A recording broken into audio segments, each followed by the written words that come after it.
This was important for the Israelites to hear, because when they think of Abraham, they claim him for who? Themselves. And Allah is telling us from the very beginning that he is to be a leader and a role model for all of humanity. Which is why the house that he was going to build and going to raise the foundations of was not going to be a house for the Arabs or the house for the Jews. It was going to be a house for humanity. وَإِذْ جَعَلْنَا الْبَيْتَ مَثَابَةً لِلنَّاسِ وَأَمْنًا. Linnas, for all people. This is the universal, this is, a universal message of Ibrahim alayhi salam. So now Ibrahim alayhi salam is told, I'm making you a leader over all of humanity. And the genius of Ibrahim alayhi salam is, immediately he understands that maybe, it may sound like an award, but it's a massive responsibility. When you get a high profile job, if somebody applies for a high profile job and they get it, it's a real honor to get a job.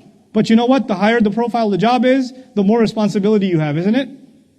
So as the congratulations is there, mashallah, you're CEO now, you're head of this department, head of that department. But immediately, if you're truly qualified for the job, you'll celebrate less and worry a lot more.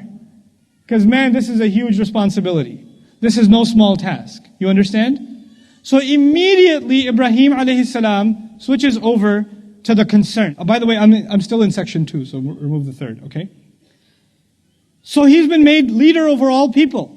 He understands that leadership means that you are answerable for everybody under you. How many people here work in management? Management? Okay, good, a number of you. If your team messes up, the executive over you is not going to yell at your team. Who's he going to yell at? He's going to yell at you. You're responsible for the people under you. Isn't that the case? Get it done. I don't want to hear excuses. And when you go before your manager and start complaining about your team, this one didn't do this, that one didn't do that, you're not a good manager. Your job as a manager is to take the hits for who? Your team.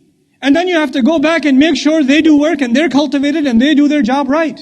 You have to take care of your team. That's what a manager does. There's no greater manager, by the way, than a messenger.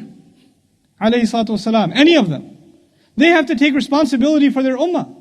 وَكَيْفَ إِذَا جِئْنَا مِنْ كُلِّ أُمَّةٍ بِشَهِيدٍ وَجِئْنَا بِكَ عَلَىٰ هَؤُلَاءِ شَهِيدًا. Allah will make the Messenger ﷺ stand witness over his own people, how they fared. So when the Messenger Ibrahim ﷺ is told he's being made a leader, he gets really worried. And he understands first and foremost that he's being made leader over his children. And he understands that because he didn't have much of a following. He didn't have huge ummahs behind him. Very few people believed in him. So he knows his primary responsibility is to who?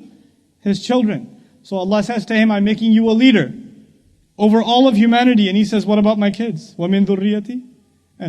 And out of my children, and their children's children, and their children's children's children. The idea that you and I have to think 3, 4, 5, 6, 7 generations ahead is a legacy of Ibrahim alayhi salam.